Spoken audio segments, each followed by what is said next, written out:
Olá, pessoal da Trilha da Fama. Nós estamos começando hoje um quadro muito legal. Eu, Edgar Maia, vou estar com vocês toda semana com uma grande personalidade da cidade de Sorocaba e região e de tantos outros lugares que fazem o Brasil acontecer.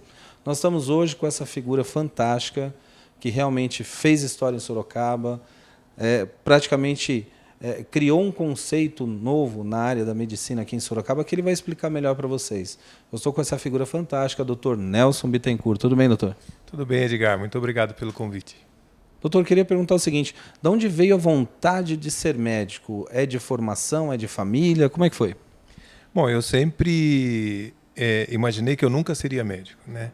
Desde criança, pela origem, pela formação, eu achava que isso estava muito longe do alcance. E aí depois, com o decorrer da vida, eu fui descobrindo que possuía condições para isso e acabei virando médico. E, doutor, nessa vontade, nesse afã da medicina, o senhor é de Sorocaba, o senhor nasceu aqui, a família, assim, qual a origem do senhor?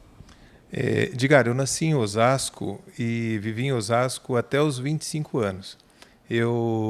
Toda a minha formação escolar fundamental foi em escola pública.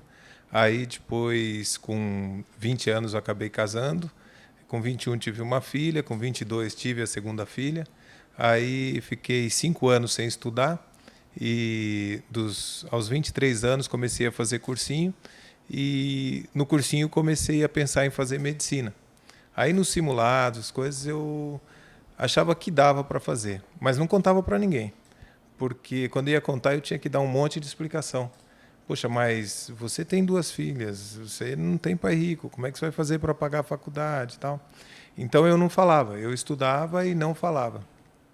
Porque o meu problema era passar no vestibular. O problema de pagar a faculdade era o segundo plano, era um outro item. O primeiro item era passar. Se eu não passasse, né? E eu falava assim para mim que até tudo bem, depois se eu não conseguir fazer a faculdade, eu falei, eu passei, mas eu não fiz a faculdade, mas eu passei. E aí nessa brincadeira, no primeiro ano de cursinho eu fiz à noite, aí no segundo ano eu fui ver as notas tal, e acabei achando que dava para passar se eu melhorasse um pouco a minha nota. E aí, o segundo ano, eu fiz o cursinho de manhã. Aí eu trabalhava na parte da tarde, trabalhava de final de semana, e aí eu fazia o cursinho durante o dia, mas vivia cursinho o tempo todo. Foi uma intensidade grande assim na minha vida, né? Então eu estava trabalhando, estava estudando, estava no tempo todo para poder chegar. E quando foi no final do ano, eu acabei passando aqui em Sorocaba. Então a minha formação foi em Osasco, o cursinho eu fiz em Osasco. Com 17 anos, com 18 anos eu fiz o curso de técnico de radiologia, fui trabalhar com radiologia, e trabalhava como técnico num hospital em São Paulo, da prefeitura, e trabalhava no INAMPS em Osasco. Técnico trabalha 24 horas por semana e você pode fazer plantão. Então eu fazia muitos plantões. E aí, com a ajuda da esposa, a gente acabou conseguindo passar na faculdade. E aí acabei passando em Sorocaba, aí eu vim para Sorocaba. A família ficou em Osasco ainda, durante a faculdade toda, né? E eu continuei trabalhando. Então, aí eu consegui levar a faculdade, consegui responder todas aquelas perguntas que eu não respondia quando estava fazendo cursinho. Interessante, né? No caso, a família tem um papel importantíssimo nessa história, a esposa compreensiva, claro, porque uma jornada como essa não é fácil, né, doutor? Uma jornada como essa acaba ocasionando alguns problemas familiares, né? Mas ainda bem que ela entendeu, né? Então, A Edna, minha esposa, é muito parceira, ela ajuda bastante. Nós temos uma vida muito legal juntos e estamos trabalhando junto até hoje. Hoje ela faz a parte de gerenciamento da clínica. Quando a gente começou, ela trabalhava no Banespa, era escriturária no Banespa e eu era técnico. Eu tinha 2 salários de técnico e ela tinha o de escriturária do banco. Aí eu perguntei para ela, lá no banco não tem gente que tem 2 filhos, que ganha o salário que você ganha e toca a vida normal? Ela falou assim, tem. Eu falei, então, esse dinheiro do banco que você ganha vai ser para a gente cuidar das nossas filhas e tocar a nossa casa. Eu tenho mais 2 salários. Um desses salários eu vou guardar porque eu vou passar na faculdade. E aí eu vou precisar pagar a faculdade. Então eu preciso ter algum dinheiro guardado para pelo menos entrar lá. Depois que eu entrar, eu me viro. Aí, e o outro salário, a gente vai comprar um lugar para a gente morar. Então, aí, até era na época do BNH, aquelas coisas e tal. Aí nós acabamos comprando uma casa e esse salário era para pagar a prestação da casa. e o outro eu guardava para pagar a faculdade. Quando entrei na faculdade, eu tinha 6 meses da faculdade pago. Então, eu pude entrar, fazer a matrícula e entrar.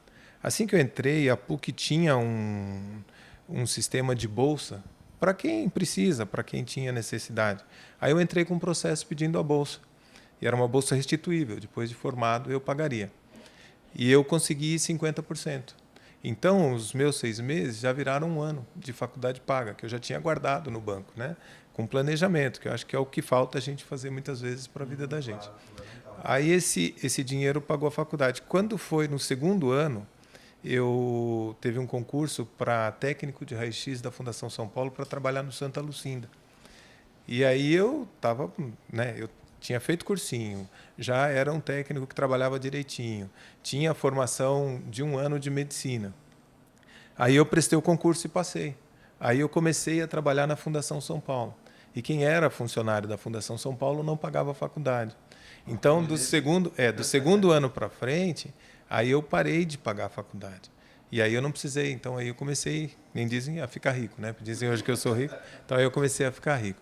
Mas o mais importante disso daí é que quando eu comecei a trabalhar, e aí tem a origem do serviço da gente hoje, eu trabalhava como técnico no Santa Lu. Então, eu tinha aula com os professores de manhã e à noite eu estava no hospital trabalhando e eu encontrava com o professor. Então, aí, muitos casos, muitos pacientes foram discutidos comigo pelos professores de maneira diferente. Então, eu comecei a ser conhecido como da área, comecei a ter um aproveitamento maior e melhor, porque tinha um contato maior com os professores, e isso deu um conhecimento já no 5º, no 6º ano, já vinha muita gente discutir raio-x comigo, discutir exames de imagem, porque já sabia que eu era da área, né? E aí eu peguei a transferência de um serviço, trabalhava no Regional e no Santa Lu. Durante a faculdade, eu trabalhava uma média de 15, 16 plantões noturnos por mês e fazia a faculdade durante o dia. Então, quando dizem hoje para mim que eu trabalho muito, eu falo, o pessoal não me conheceu antes, né? Porque hoje eu consigo dormir quase todas as noites, com raras exceções aí que o plantão me chama. Quase todas as noites. Bom, é interessante, né? Que o pessoal, muita gente fala assim, não dá para fazer faculdade, dá para trabalhar, fico muito cansado. Quer dizer, a pessoa, são duas coisas. Uma que o pessoal precisa se esforçar mesmo, né? Tem muita gente que se esforça. E também a parte, né, de planejamento. Porque o planejamento familiar, o planejamento pessoal é muito importante para a pessoa se tornar bem-sucedida, como o senhor chegou nesse ponto, né?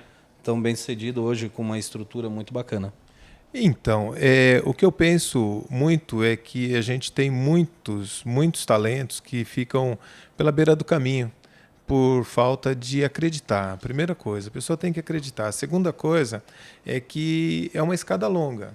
Então você tem que começar o primeiro degrau, né?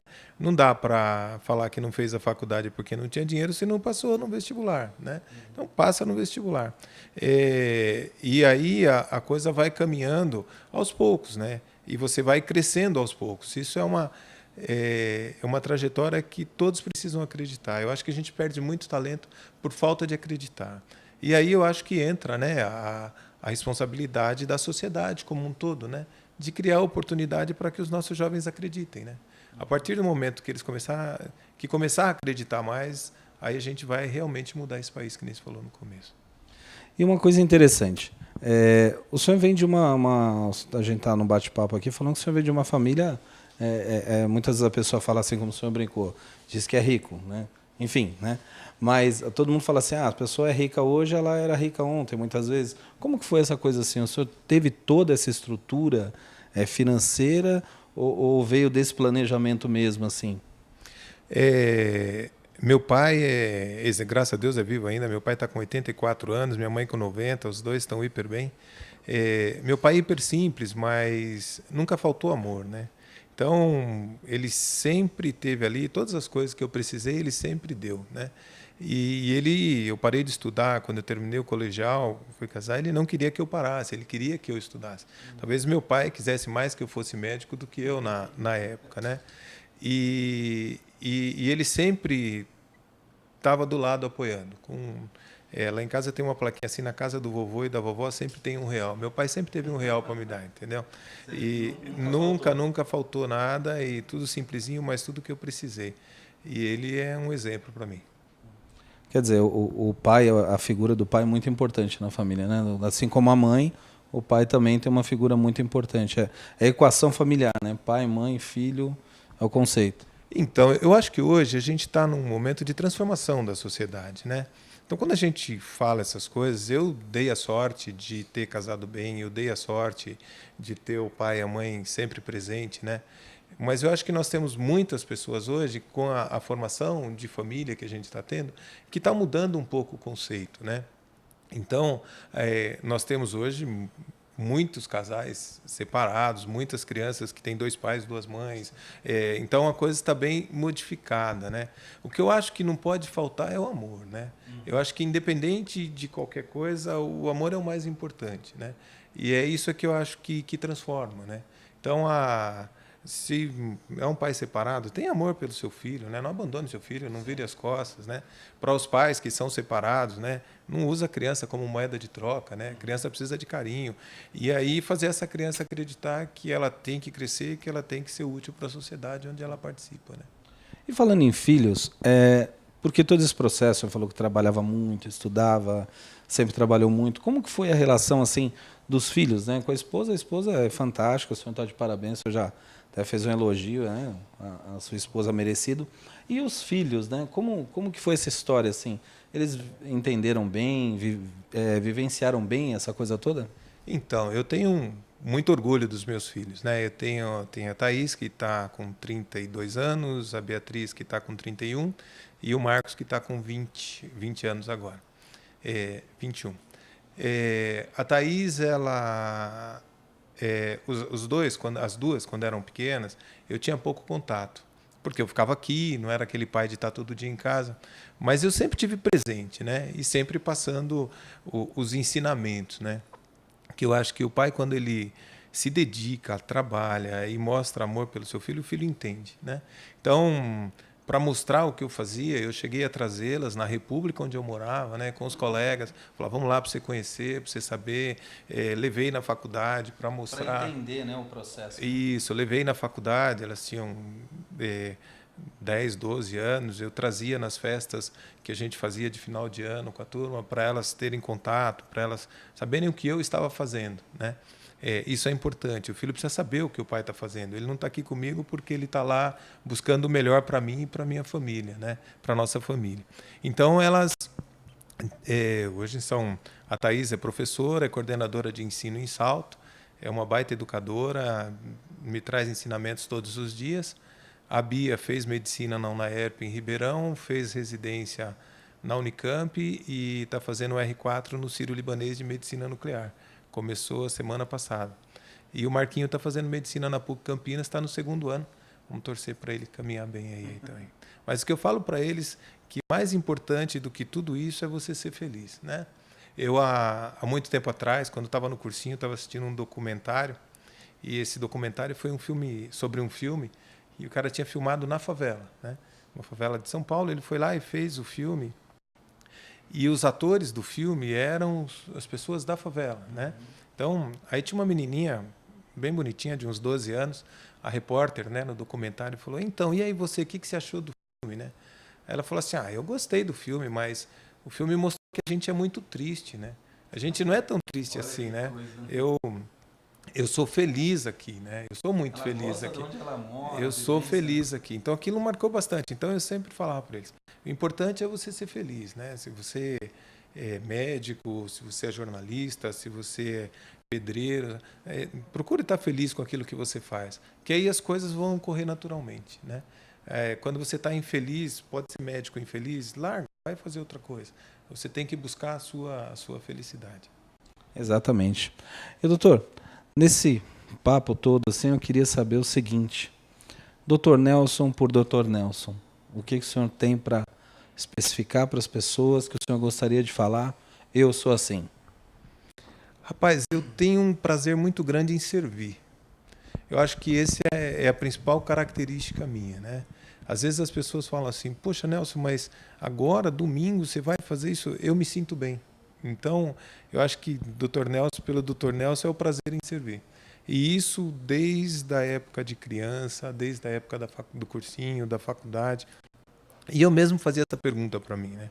Poxa, mas por que isso, né? Aí eu falei, poxa, o segredo está aí, é o prazer em servir. Então, quando você tem prazer em servir, você nunca vai ter atrito com o outro, você vai estar servindo.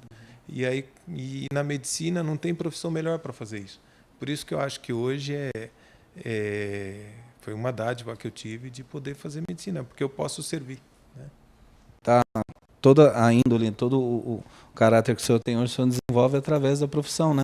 Conseguiu unificar os dois, aí ficou bacana. Exatamente. Eu estava conversando com o Schenck, meu sócio, falou assim, e ele também gosta muito de trabalhar, de fazer. Falou assim, Schenck, a gente parece jogador de futebol, né? Ele falou assim, eu falei, pô, a gente gosta, pagam para fazer aquilo que a gente gosta de fazer, né? Então, essa é a sensação que a gente tem com o jogador de futebol. Mais ou menos isso. Legal. Doutor, muito obrigado. Nós agradecemos assim imensamente a oportunidade. O senhor tem algum recado? O senhor quer mandar um beijo para as filhas, para a família, enfim, né? Oscar. A família, a gente tem um carinho muito grande. Beijo para todos eles aí.